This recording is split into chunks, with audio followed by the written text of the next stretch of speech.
이처럼 교회 안에 5명의 아이들이 언약의 자녀로 유아세를 받게 돼서 너무나 고맙고 참 감사합니다. 이제 함께 하나님의 말씀을 보도록 하겠습니다. 신약성경 베드로전서 2장 말씀입니다. 신약성경 베드로전서 2장 말씀을 보겠습니다. 신약성경 베드로전서 2장 신약성경 379페이지쯤이 되겠습니다.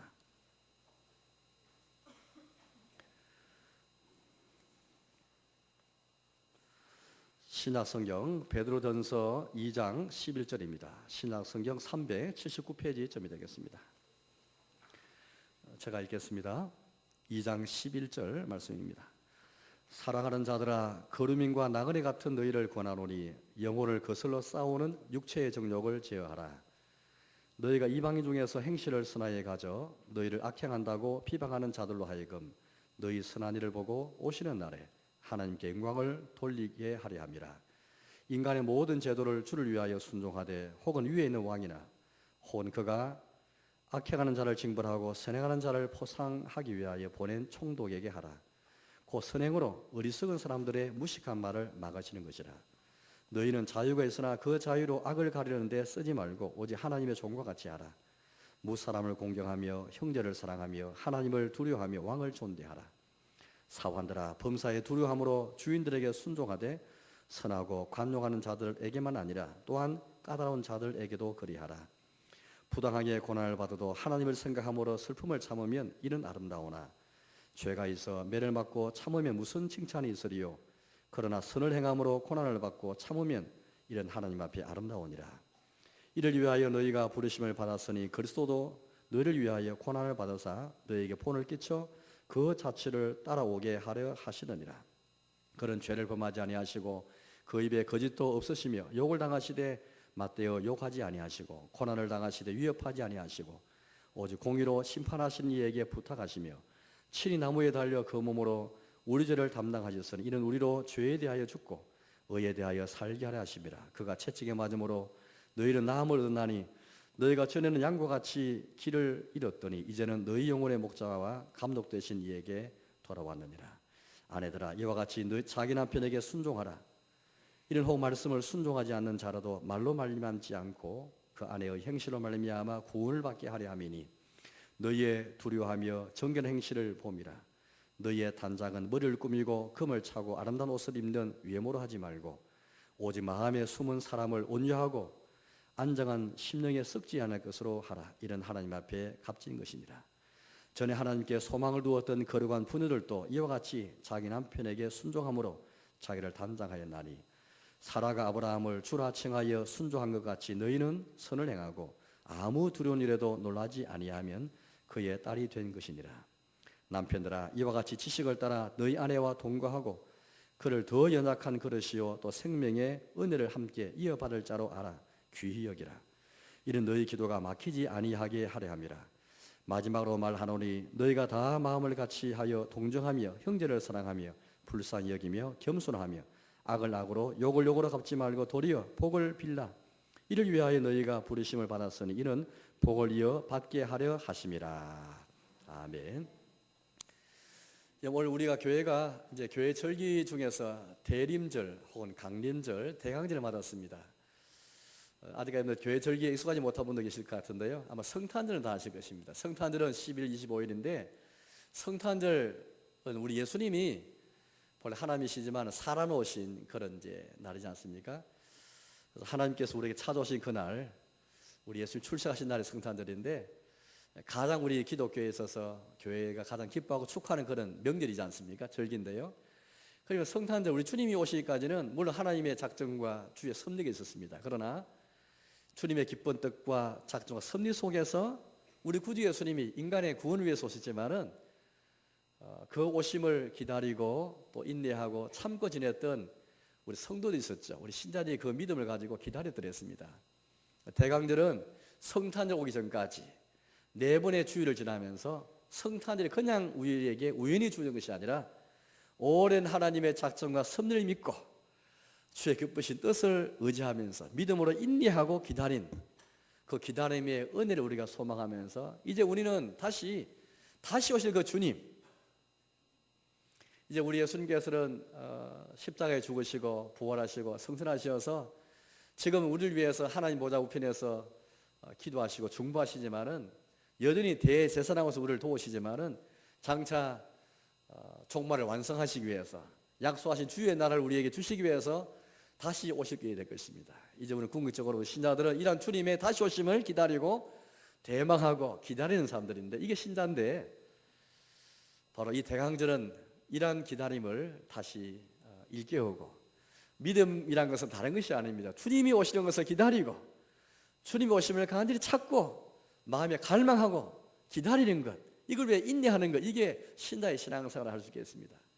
오늘 12절 말씀 보니까 이런 말씀이 나옵니다. 이 12절을 제가 한번 읽어보겠습니다. 12절인데요 2장 12절입니다. 너희가 이방인 중에서 행실을 선하게 가져 너희를 악행한다고 비방하는 자들로 하여금 너희 선한 일을 보고 오시는 날에 하나님께 영광을 돌리게 하려 함이라. 끝에 보니까 오시는 날에 하나님께 영광을 돌리게 하려 함이라 라는 말씀이 나옵니다. 이 오시는 날이라는 말은 사람이 오시는 게 아니고요, 벌써 우리가 우리말에는 존대어가 있으니까 사람이 아니고 하나님이라는 것을 알 수 있겠죠. 하나님께서 오시는 그 날에 하나님께 영광을 돌리게 하려 함이라 라는 말씀이 나오고 있습니다. 오늘 하나님께서는 베드로를 통해서 우리에게 하나님께서 오시는 그 날을 우리가 바라볼 것을 우리에게 말씀하십니다. 저 대강절인 것이죠. 대강절은 우리에게 교훈해 주고 있습니다. 비록 우리가 예수님이 이 땅에 오신 성탄절 그뿐 아니라 장차 우리 예수님 종말 오실 그날뿐 아니라 평소에 매일매일의 삶 속에서 우리 공경에 빠져있던, 우리 시련에 빠져있던, 혹시 우리가 어려운 일을 우리 닥치든 혹은 우리가 불행한 일을 우리 겪었던 간에, 혹은 우리가 행복한 때이든, 꼭 가뭄의 때가 아니랄지라도 풍년의 때랄지라도, 흉년의 때든 풍년의 때든 가뭄이 오든 비가 오든 건강할 때이든 혹은 병들었을 때 간에 어느 때든 간에 항상 하나님 오신 날을 기다리는 것, 이게 신앙생활입니다. 우리 예수님이 성탄절에 오신 것이 아니고 종말에 오실 뿐이 아니고 매일매일의 삶 속에서 주님이 우리 찾아오시는 것입니다. 깊은 흑암 중에 내가 빠졌다 할지라도, 저 깊은 구덩이 속에 내가 혹시 빠졌다 할지라도 그 속에서도 주의 오심을 기다리는 것, 이게 믿음의 삶인 것입니다. 우리 주님은 찾아오시는 것이죠. 우리의 부르짖음과 우리 호소를 통해서 찾아오시고 방문하시고 신방하시는 것입니다. 이게 오시는 날이라는 말은 방문하다 신방하다는 말인데, 주님이 방문한 날, 주님이 신방하신 날을 가리키고 있습니다. 얼마나 여러분들 우리의 삶 속에서 여러분들 하나님 오심을, 하나님이 우리를 방문하시고 찾아오시고 신방하시는 것을 얼마나 기대하고 고대하고 있습니까? 이게 믿음의 삶인 것입니다. 우리 주를 의지하고 주를 믿는다는 건 다른 게 아니고 주님이 오시는 날을 기다리고 찾는 것입니다. 지금이라도 이 장소에 이 시간에 내일 또 혹은 재림 때에 우리 종말 때 우리 주님이 오시는 것을 기다리고 찾는 것, 갈망하는 것, 이게 신자의 삶이고, 이 구약 성도들이 그리스도의 오심을 간절히 찾고 기다렸던 것처럼 우리 모든 믿음의 선진들이 항상 매일의 삶 속에서 주님이 오신 날을 기다리고 소망했던 것처럼 애굽에서 약 수백 년 동안 고통 가운데 있으면서 주님이 돌아오시는 것을 기다리고 소망했던 그 성도들처럼, 카타콤의 그 박해 속에서도 주의 오심을 기다려 소망했던 그들처럼, 초대의 성도들처럼 주님이 우리를 돌보시고 찾아와 주시고 신방하시고 방문하는 것을 기다리는 것, 이게 믿음의 삶인 것입니다. 이게 신앙하는 삶입니다. 만약 우리가 이 기다림의 영성, 기다림의 은혜를 소망한다면 이미 우리 신앙생활은 안일에 빠진 거예요.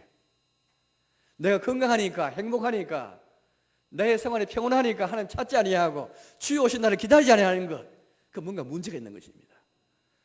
특별히 오늘 비상시국을 맞아서 주님이 오심을 간절히 찾는 기다리는 것, 이게 우리의 자세이고, 우리 가장 먼저 성도가, 교회가 그렇게 바라봐야 할 일인 것입니다. 하나님께서 이 나라에 찾아와 주시옵소서, 이 국민에게 찾아와 주시옵소서, 주의 오신 날을 기다리고 소망하는 것, 이게 우리가 간절히 기도할 바인 것입니다. 그런데 여러분들 왜 주님 오신 날을 기다립니까?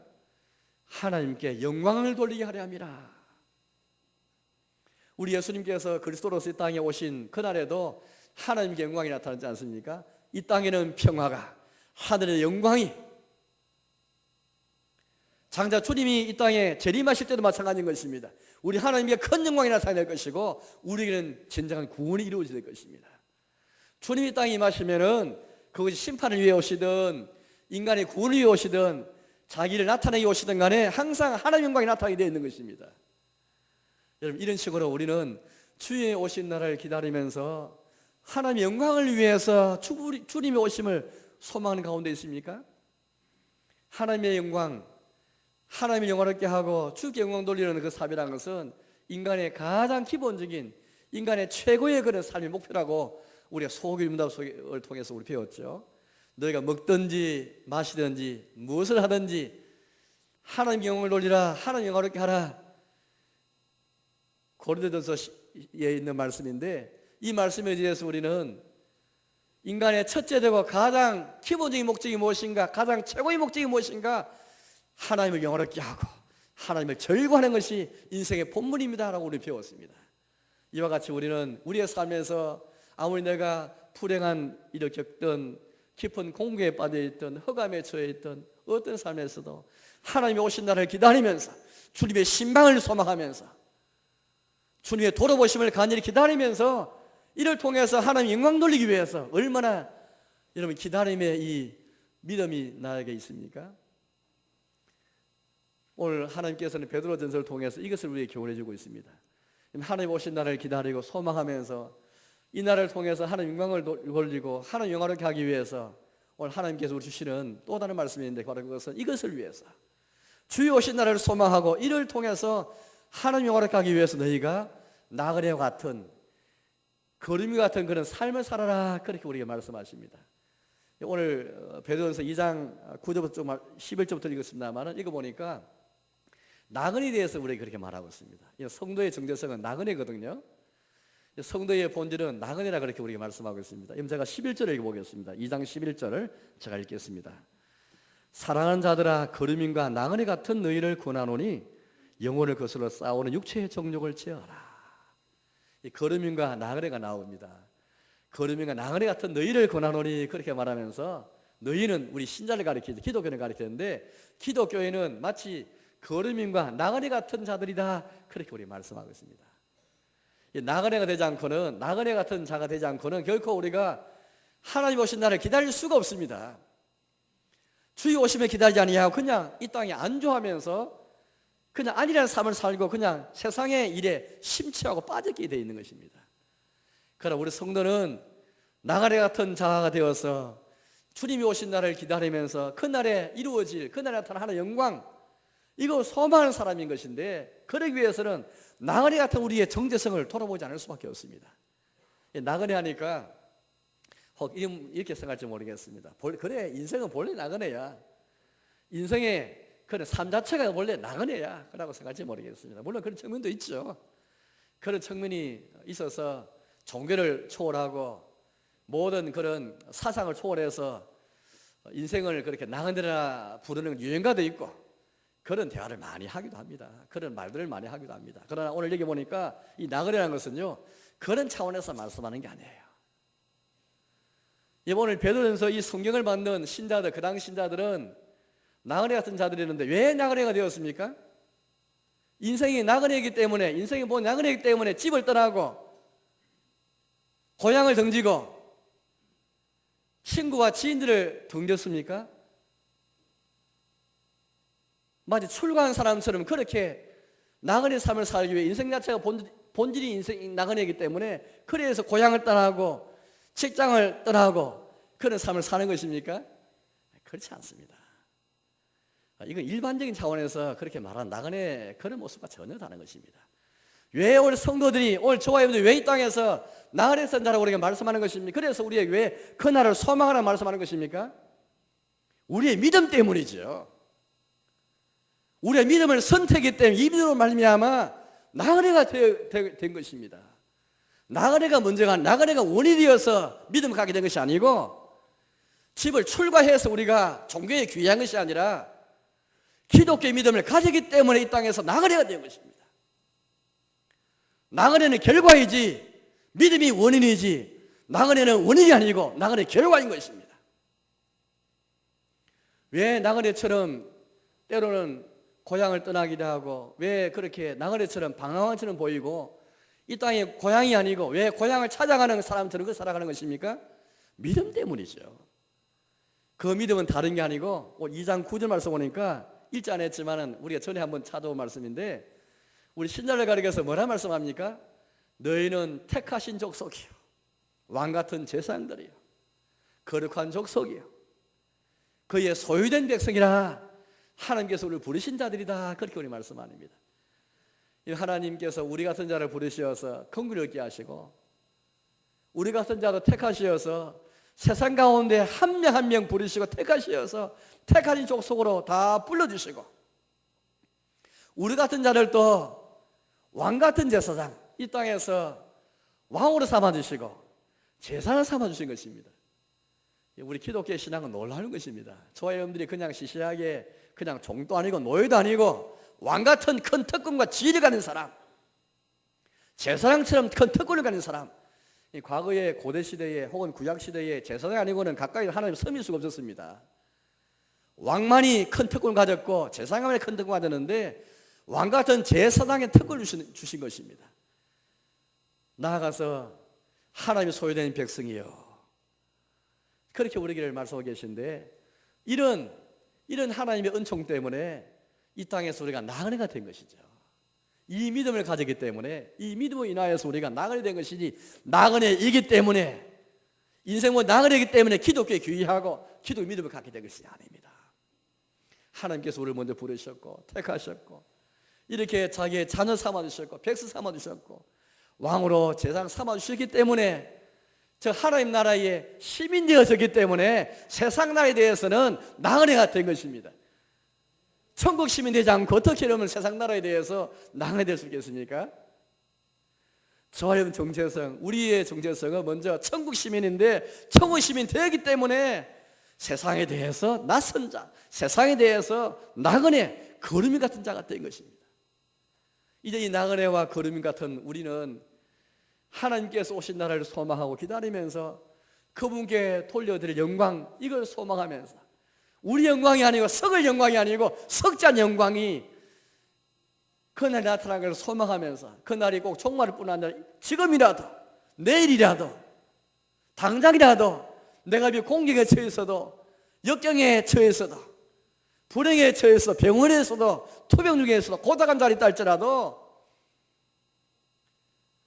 믿음으로 말미암아 고난받고 박해받는 성도가 되어서 하나님 오신 나라를 소망하면서 우리 하나님 영광에 드러날 것을 기다리는 사람이 바로 신자라는 것입니다. 성경을 보면은 이 베드로전서뿐 아니라 성경 곳에서 우리에게 신자의 정체성을 가리켜서 나그네라 그렇게 부릅니다. 물론 성경은 나그네만을 말하고 있지 않죠. 때로는 자녀, 성도 이런 식으로 우리는 우리 성도를 가리키는 그런 다양한 표현이 많습니다. 성경책은 흑백책이 아니고 칼라책이죠. 다양한 입장에서 신자가 어떤 사람인가 이걸 조명해 주고 있는 것입니다. 그 중 하나가 나그네인 것이죠. 신자는 나그네인 것입니다. 나그네이기 때문에 된 게 아니고 믿음 때문에 나그네가 된 사람들입니다. 천국 시민 되기 때문에 나그네가 된 사람인 것이죠. 이 나그네로서의 신자, 이 나그네로서의 영성 가진 사람이 신자인데 이 성경뿐 아니라 이 성경을 읽고 성경 묵상하고 이 성경 말씀을 통해 설교 들은 사람들이 교회 역사를 보니까 항상 어떤 신자의 정체성보다도 나그네로서 모습을 늘 그렇게 확인하고 늘 강조를 많이 했더랬습니다.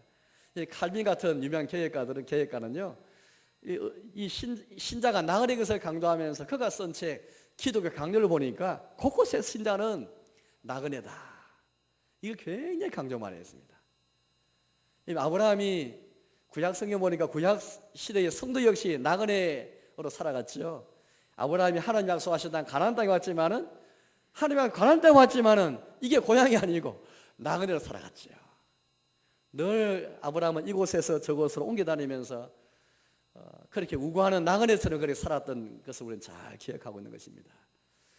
사랑하는 여러분, 우리는 대강절 첫째 주를 맞아서 강림절 첫째 주를 맞아서 다시 한번 우리 신자의 정체성 하나님께서 우리를 천국 시민으로 삼으셨기 때문에 나그네가 되었고 나 같은 삶을 살기 위해서 이제 우리는 하나님이 우리를 방문하시고 찾아오신 그 나라를 소망하면서 주께 영광 돌리는 그 나라를 소망하며 살아가는 것이 우리 신자의 삶인 것을 기억해야 되겠습니다. 이제 나그네로서 우리가 살아갈 때 특별히 오늘 성경 말씀 보니까 두 가지를 우리에게 그렇게 고민하는 가운데 있습니다. 하나는 영혼을 거스러 싸우는 육체의 정욕을 제어하라, 그렇게 말씀하고 있고, 두 번째는 너희 이방인 가운데 살면서 너희 행실을 선하게 가져서 이방인들 심지어 비방하는 자랄지라도 너의 착한 행실을 보고 하나님 오시는 그날에 우리 주님께 영광을 돌리게 하라. 이 두 가지를 말하고 있습니다. 나그네 된 우리들에게 이 두 가지 고민을 보면 어쩌면 이 두 가지가 좀 상충되고 좀 뭔가 잘 맞지 않는다 생각할지 모르겠어요. 왜냐하면 나그네이기 때문에 한편 육체의 정욕을 제어하는 것은 이해되는데, 나그네 살면서도 너희가 살아가는 사회에서 이방인으로 구성된 이 불신 사회에서 너 행실을 착하게 가져가지고 그 이방인들이 심지어 악행 비방하는 자랄지라도 너희 착한 일을 보고, 우리가 착한 일을 그들에게 보여지게 해가지고 우리 착한 일을 보게 해서 하나님 오실 때에 영광을 돌리게 하라. 불신자들 이방인들이 축 영광을 돌릴 수도 해라. 그리고 말씀하기 때문인 것입니다. 이 나그네가 어떻게 두 가지를 다 할 수 있겠습니까? 이 두 가지가 어떤 면에서 좀 상충될지 모르겠는데 하나님께서 이상하게 우리에게 이 두 가지를 말씀하고 계시는 거예요. 저는 오늘 여러분들 이 두 가지를 주제로 해서 대지를 해서 여러분께 말씀을 드리고자 합니다. 첫째는 나그네 같은 우리가 첫째 할 일은 영혼을 거스러 싸우는 육체의 정욕을 제어하는 것입니다. 그럼 제가 11절을 다시 읽어보겠습니다. 11절입니다. 사랑하는 자들아, 거루민과 나그네 같은 너희를 권하노니 영혼을 거스러 싸우는 육체의 정욕을 제어하라. 나그네로서 주님이 오심을 기다리는 성도는 이제 주님께 영광 돌리는 삶을 살기 위해서 그날을 소망한다면 내 삶 속에서 내가 있는 장소에서 먼저 영혼을 거스르고 영혼을 부패하게 만들고 영혼을 썩게 만드는 육체의 정욕을 제어하라. 이 육체의 정욕이 나오는데 이 정욕은 무엇일까요?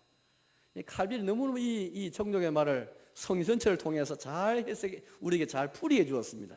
정욕은 다 이게 바로 원죄다, 그렇게 말하였습니다.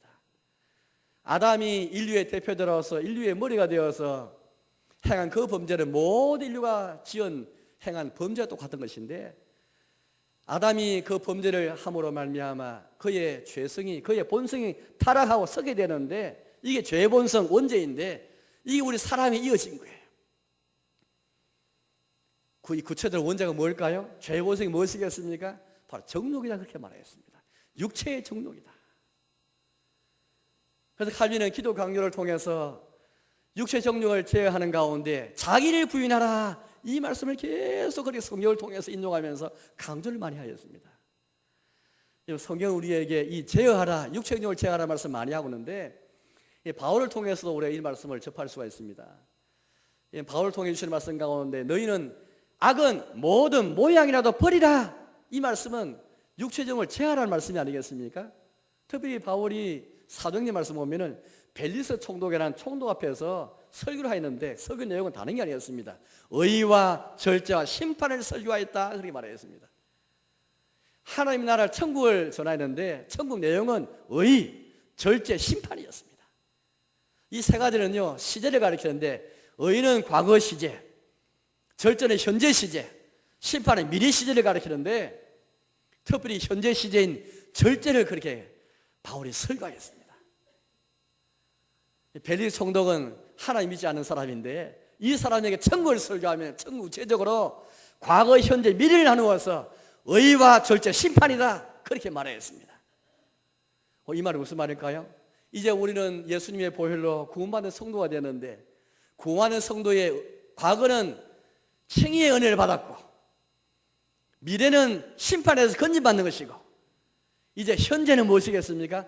절제를 통해서 우리의 구원을 나타내는 것입니다. 우리는 이 세상에서 구원받은 자들인데 이 세상에서 구원받은 그 모습을 어떻게 드러내겠습니까? 세상에서 구원받았다면 세상에 대해서 절제는 삶을 사는 것입니다. 심지어 우리가 4장 4절 말씀 보니까 4장 4절 한번 제가 읽어보겠습니다. 이렇게 우리가 말씀하는데요, 4장 4절입니다. 이러므로 너희가 그들과 함께 그런 극한 방탕에 다른질하지 아니하는 것을 그들이 이상히 여겨 비방하나. 우리 주변의 이방인들, 우리같이 믿음을 갖지 않은 분들이 우리를 오해해가지고 또 비방할 경우가 있습니다. 특히 이상히 여긴다, 그렇게 말하고 있습니다. 왜냐하면 그런 극한 방탕, 그냥 술이나 담배를 할 정도가 아니고, 오늘 여기 나오는 말씀 보니까 1장 안에 쓰나마는 사장 3들의 음란, 정욕, 술 취함, 방탕, 향락 같은 무급한 우상 숭배가 나옵니다만은 이런 극한 방탕에 빠지지 않는 거예요. 이상하게 생각합니다. 한마디로 말하면은 하나님 믿지 않은 사람은 우리 신자가 살아 행실을 보고 이상하게 생각합니다. 왜 우리와 다르지? 왜 우리 함께 이 일 행하지 않지? 이상하게 생각하면서 비방하는 것입니다. 왜? 우리가 같지 않으니까. 같지 않으면 따돌리고, 그게 여러분 왕따 아니겠습니까? 같으면 왕따 할 수가 없는 것이죠. 다르기 때문에 이상하게 생각하고 비방하고 왕따시켜버리는 것입니다. 오늘 바로 이 절제의 삶, 절제의 삶은 바로 이런 것이 바로 절제의 삶인 것입니다. 우리가 불신자들, 이방인들의 그 행실, 얼마나 우리가 우리 가운데 조무도 많이 계시고 훌륭한 많이 계시지만 혹 이처럼 방탕한 모습을 보여서 우리 그들을 따르지 않을 때 혹 그분들이 우리를 비방하고 오해하고 이상하게 생각할 수 있는데, 우리는 이런 세상에서 건진받고 구원받았기 때문에 구원받은 현재의 모습이 무엇인가? 절제를 보여라. 절제가 구원받은 열매이다. 구원받은 자의 증거다. 그렇게 우리 말씀하는 것입니다. 이게 바로 육체의 정욕을 제하는 것이죠. 육체의 정욕은요, 영혼을 거슬러 싸웁니다. 육체의 영혼을 그냥 부패하게 만들어 썩게 만드는 것입니다.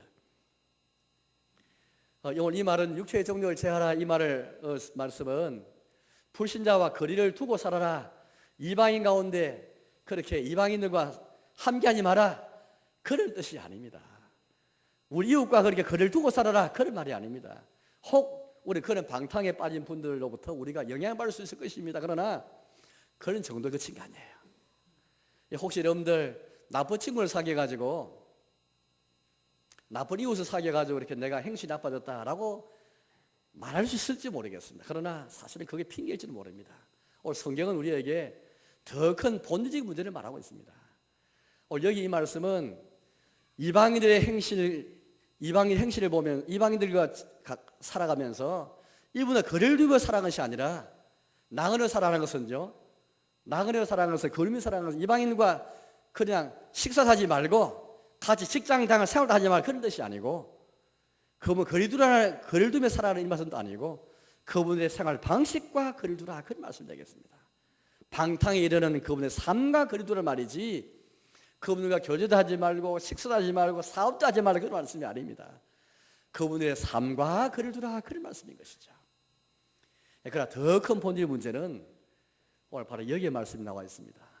이 육체의 정욕은요, 바로 내 안에 있기 때문입니다. 우리가 타락에 빠지는 것은, 후에 빠지는 것은 혹 나쁜 친구들, 나쁜 이웃들의 영향일 수도 있을지 모르겠습니다. 그러나 그 더 큰 문제는, 더 큰 본질의 문제는 우리 신자리에 가끔 간과하기 쉬운, 놓치기 쉬운 점이 있는데, 그게 뭐냐니까 내 안에, 이방인 안이 아니고 내 안에 이미 육체의 정욕이기 때문입니다. 오늘 많은 사람들이 우리 안에 있는 육체의 정욕을 너무 간과해버리고 이 죄의 원성, 이걸 너무 놓쳐버리고 살아가는 게 되는 것입니다. 여러분, 신자끼리 모여 살면 천국 갔습니까? 우리 기도원에, 매일매일 기도원에 살아가면 매일 찬양하고 매일 감사하고 기도 많으니까 천국 같아 보입니까? 천만의 말씀입니다. 그는 성경을 잘 모르는 사람입니다. 우리 안에 육체의 정욕을 간과하는 사람입니다. 성경은 그를 가르치지 않습니다. 사회와 속세와 떨어져 살면, 저 멀리 내 혼자 살면, 초막적으로 살면은, 그냥 세상에 신자끼리 어울려 살면 거기에 그런 죄가 없고 정욕을 제할 수 있겠습니까? 그렇지 않습니다. 구역 예배 드리면 우리 구역에, 우리의 전도회에, 예배당 안에 죄가 없을 줄 아십니까? 그렇지 않습니다. 육체의 정욕은 우리 안에 있는 것입니다. 더 큰 불구레체의 원수는 마귀도 불구레체의 원수일 뿐 아니라 세상의 나쁜 습관과 세상의 악한 방탕의 그런 모습도 원수지만은 더 큰 원수는 내 안에 있는 이 죄의 본성, 육체의 정욕인 것입니다. 이걸 간과하면은 신앙생활에 큰 오해가 생깁니다. 저 사람이 왜 저럴까? 교회가 왜 저럴까? 얘는 교회나 교회 밖의 사람이나 별 차이가 없습니다. 왜냐하면 우리 안에 동일한 육체의 정욕이기 때문이죠. 신자랄지라도 육체의 정욕과 싸우는, 영혼이 싸우지 않으면은 다 넘어져서 나그네 삶을 살 수 없습니다. 절제 삶을 살 수가 없습니다.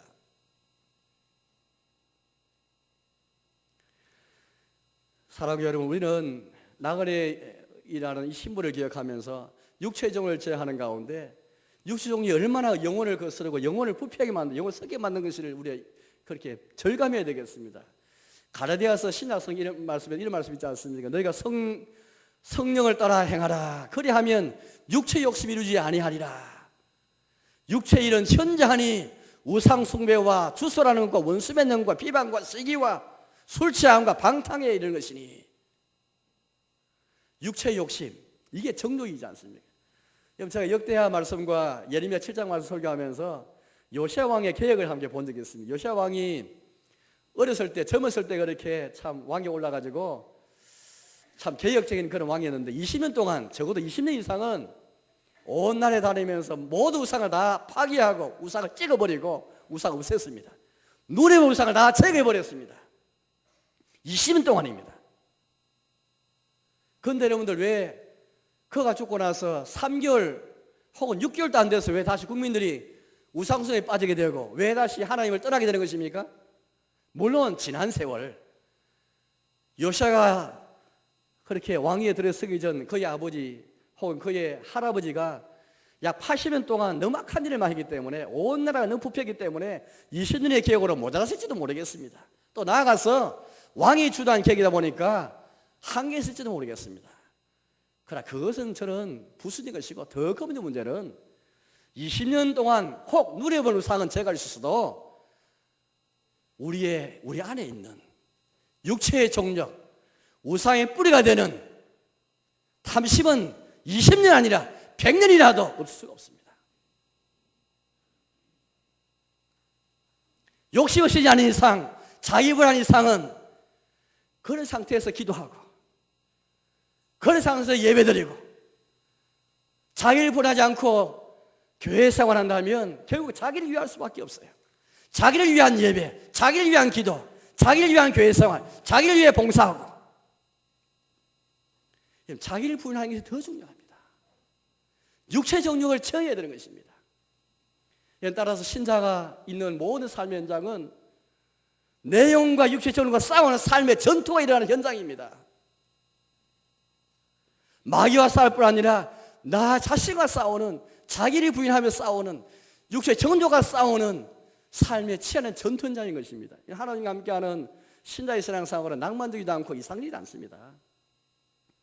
우리끼리 모여서 예배드리고 교회 생활 할지라도 이걸 강조해버리면 지나치게 우리 구역 모임과 지나치게 성도 교제를 이상화시킬 수가 있습니다. 육체의 정정은 포장해 있으면서 자기는 불안하면서 겉으로만 찬송 부르는데 실제로는 탐심이 살지 않고 있는 것이죠. 자유분하지 않고 육체적으로 살아있는 가운데 주방에서, 예배당에서, 이 예배당과 비즈센터의 곳곳 방 안에서 자기를 불안하지 않으면 그것이 지옥이 되어지고, 그것이 죄 현장이 되어지고, 우리끼리 모여서 예배드리고 찬송한다 할지라도 욕심이 사자는 이상은 그 어느 곳도 천국이 될 수가 없는 것입니다. 사는 게 여러분, 결코 신앙생활은 낭만되지 않습니다. 주일날 몇 번 참석하고 겉으로 볼 때 교회 봉사 좀 하고 그래 신자가 되는 게 아니에요.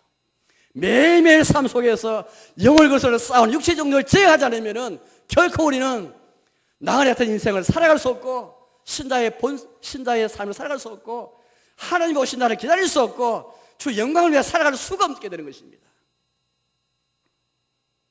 사랑하는 교우들이여, 겉으로 볼 때는 예배드리고 겉으로 볼 때는 화려하고 신앙의 모습이 다 갖고 있다 할지라도 내 속의 육체 정욕을 간과하지 마십시오. 매일매일 내 삶의 현장, 여러분의 가정에서, 직장생활에서, 혹은 예배당에서, 혹은 교회 봉사하는 모든 현장 속에서 영혼을 거둬 싸우는 육체 정욕을 제한이 있지 않으면 아무리 그곳이 예배당이라 할지라도 지옥이 되는 것입니다. 우리는 다시 한번 나그네 된 우리 신자의 본성, 신자의 본질을 회복하면서 하나님이 오시는 날, 주님이 방문하신 날을 소망하면서 나그네이기 때문에 주의 오신 날을 소망하는 것이고, 그냥 소망하는 게 아니고 하나님의 영광을 기다리면서 그 날을 우리가 바라보게 되는 것입니다. 두 번째는, 나그네로서 우리가 두 번째 할 일은 오늘 베드로를 통해 주시는 이 두 가지 노선을 말하는데, 한 가지는 육체 정욕을 제하라 말씀하고 계시고, 두 번째는 더 적극적으로 너희가 살아가는 이 이방 사회에 살아가면서 너 형실을 선하게 가지고, 그 이방인들이 심지어 우리 악행한다 비방하는 자리할지라도 우리의 착한 일 보이게 가지고 보여주어서 거기 우리의 선한 행실을 보고 하나님 오실 때에 하나님 영광을 돌리라, 그렇게 말씀하고 있습니다. 쉽게 말하면은 너희가 살아가는 그 이방 사회랄지라 그 이방 사회에서 선한 영향을 끼치며 살아가라, 그런 말씀이 되겠습니다. 나그네가 한편으로는 본향을 소망하면서 천국을 소망하면서 육신적을 제하는 것을 이해되는데, 어떻게 나그네가 나그네로 잠깐 살아가는 세상이지만 어떻게 그 사회생활에서 안 좋아하는 것도 아닌데, 나그네에서 살아가는 그 짧은 기간이랄지라도 너 형실을 그분들에게 잘 선한 일을 보게 해가지고 그분들이 우리를 보고 하나님의 영광을 돌리게 하라, 그렇게 말씀하게 되는 것입니다. 이 두 가지 노선이 모습 같지만은 하나님께서 주시는 말씀이 되겠습니다. 오늘 이 말씀 보시면은 예레미야 29장 7절 말씀, 구약 성경인데 그 말씀 보니까 이 말씀이 나옵니다. 이스라엘 백성이 포로로 그렇게 저 먼 외국으로 끌려갔습니다. 바벨론에 포로로 잡혀갔습니다. 고향을 덩디게 되었죠. 하나님 심판 때문에 끌려가게 됐던 것입니다. 그런데 하나님께서 예레미야 통하시는 말씀이 70년의 포로세를 끝마치고 나면은 다시 너희가 돌아오게 될 것인데, 그때까지 이 기간 동안에 너희가 그곳에서 씨앗을 뿌리고 결혼도 하고 집도 짓고 살아가라 말씀하시면서, 너희가 살아가는 그 성읍의 평안을 위해서 기도하라. 이를 위해서 너희가 구하고 기도하라. 그 성읍이 평안해야 너희도 평안할 것이다, 그렇게 말씀하셨어요. 다 같은 맥락이 말씀드리겠습니다. 이 땅에서 우리가 비록 나그네에서 살아간다 할지라도 나그네이기 때문에 사회에 무관심하고 우리 직장생활, 가정생활, 사회생활 무시하거나 그런 게 아니고, 국가도 무시하는 삶이 아니고 더 적극적으로 사회에 참여하라, 그런 말씀드리겠습니다. 사회의 책임을 다하며 살아가라. 한편 육체의 정욕을 제하라 말씀 계시면서, 두 번째는 사회적 책임을 다하라. 여러분, 우리가 신자로서 나그네지만은 비록 가정에서 가장의 책임을 다할 뿐 아니라 우리 나라에 대해서, 사회에 대해서 책임을 다하고 계십니까? 우리 기독교는 주일 신자를 키우지 않습니다. 예배당 신자로만 키우지 않습니다. 유아 세례받는 아이들, 우리 아이들 어떤 신자로 우리가 그렇게 여러분들 양되기 원하십니까? 주일 신자, 예배당 신자로 키우기 원하십니까? 그렇지 않죠. 진정한 신자라면 한 가정에 진실한 가장이 되어지고, 가정을 책임져 사는 뿐 아니라 직장 생활에서도 선한 행실을 나타내는 사람이고, 사회생활과 국가에서도 훌륭한 시민이 되어가는 것입니다. 오늘 우리 읽었습니다만은 2장 13절부터 쭉 말씀 보니까 시민생활, 직장생활, 가정생활에 대해서 우리가 쭉 그렇게 말하고 있습니다. 오늘 사도 베드로를 통해서 주신 말씀 보니까 너희가 선행실을 가져라 말씀하시면서 막연하게 그냥 추상적으로 막연하게 이렇게 우리가 말하고 있지 않고 아주 구체적으로 선행실이 무엇인가 우리에게 말씀하고 있습니다. 제가 13절을 읽어보겠습니다. 2장 13절인데요. 인간의 모든 제도를 주를 위하여 순종하되 혹 위에 있는 왕이나 혹은 그가 악행하는 자를 징벌하고 선행하는 자를 포상하기 위하여 보낸 총독이 하라. 또 18절입니다. 사환들아 범사에 두려함으로 주인들에게 순종하되 선하고 간용하는 자들에게만 아니라 또한 까다로운 자들에게도 그리하라. 3장 1절을 읽어보겠습니다. 3장 1절. 아내들아 이와 같이 남편에게 순종하라. 이르혹 말씀을 순종하지 않는 자라도 말로 말미암지 않고 그 안에 행실을 말미암아 구원을 받게 하려 함이리. 3장 7절입니다. 남편들아 이와 같이 지식을 따라 너희 아내와 동거하고 그를 더 연약한 그릇이요 또 생명의 은혜를 함께 이어받을 자로 알아 귀히 여기라. 이는 너희 기도가 막히지 아니하게 하려 함이라. 행실을 선하게 가지는 구체적인 것으로서 시민생활, 직장생활, 가정생활을 다 우리에게 말하고 있습니다. 모든 대인관계에 대해서도 쭉 이렇게 우리에게 말씀하는 가운데 있습니다. 이렇게 했을 때에 우리를 악행한다고 비방하는 자라 할지라도 그들의 비방이 찬양으로 바뀌게 될 것이다. 마태복음 5장 16절 말씀에도 너희 빛을 사람 앞에 비치게 하여 너희 착한 행실을 보고 그들이 우리 주님 앞에 영광을 돌리게 하라 할 말씀과 다 같은 것입니다. 쉽게 말하면 험 같은 세상 속에 우리 신자가 착한 일을 하는 것은 빛을 비추는 것입니다. 너희 빛을 사람 앞에 비치게 하여 행실을 보여라 그래 말씀하고 있는 것입니다. 오늘 신자들이 점점 공공생활에서 신자로 살아가지 않고 사적 생활에서만 믿음 있는 척 그렇게 생활할 때 참 많습니다. 예배당 안에서만 우리끼리 모였을 때만 신자이고 가정에서나 직장에서 사회생활, 국가시민생활에서는 전혀 신자로 살아가지 않습니다. 오늘 주님이 우리에게 나그네라 말씀하시면서도 너희가 잠시 머무는 나그네 같은 삶을 사는 그 사회할지라도 너희 행실을 순하게 가져서 보이게 해가지고 그들이 너희를 행실을 보고 하나님이 우리를 방문하실 때 하나님 영광을 돌리게 말씀하셨는데 이 말씀이 귀담아 듣지 않습니다. 어떻게 우리가 우리의 모든 삶 속에서 선 행실을 가져서 우리 주께 영광을 돌릴 것인가 창의적 연구하지 않습니다. 우리 기독교인들이 지역사회에 반장도 되고 통장도 되고 동장도 되고 도의회에도 시의회에도 진출하고 모든 사람이 다 진출하고 곳곳마다 다 영역에 진출해서 그 장소에서 빛을 비춰야 되는 것입니다. 이번 우리 비장식을 통해서 우리가 알게 된 것은 대통령 항상이 얼마나 중요한 걸 깨달았잖아요. 대통령 선출이 얼마나 중요하게 깨달았지 않습니까? 그러나 그게 전부가 아닙니다. 대통령이 중요하고 선출이 중요하다 할지라도 우리 모든 국민이 우리 신자가 특별히 훌륭한 시민되고 국민이 되어가지고 우리의 선행실을 통해서 이 사회의 책임을 다하는 가운데 사회의 선행을 끼치는 것이 얼마나 중요하고 우리 알게 된 것입니다. 우리의 책임도 한번 돌아봐야 되는 것입니다. 혹시 우리가 이번 이런 교회에 우리 교회가 우리 신자가 사회의 책임을 다하지 못한 것은 없는가? 이것이 우리 기독교와 또 장로교회와 개혁주의 강조지 바로 여기 있습니다. 우리 칭의연회를 강조할 뿐 아니라 이 땅에서 성화의 삶, 거룩한 삶을 강조해야 되는 것인데 특별히 이런 사회의 책임을 다하는 이걸 강조하겠죠. 우리 교림다운 회개를 가르쳐서 단순히 죄를 자복하면 회개가 아니고 죄를 뉘우치고 애통해하고 미워하고 슬퍼할 뿐 아니라 죄의 돌이킬 뿐 아니라 새로운 순종을 향해서 나아가는 삶, 이게 회개다 그렇게 말하였습니다. 오늘 교회에 참 회개가 없습니다. 겉으로 볼 때는 죄를 자복하는데 우리의 삶에서 죄를 버리고 죄를 피하고 동시에 새로운 순종을 향해 나가면서 주의 계명에 순종하는 삶이 없는 것입니다. 이게 진짜 회개고 이게 성화인 것입니다. 이게 장로의 특징이고 주의 신자만 예배당 신자만 기르는 것이 아니라 모든 삶에서 사회 책임을 다하는 우리의 자녀들 다음 세대 키우는 것이 우리 목표이지 않습니까?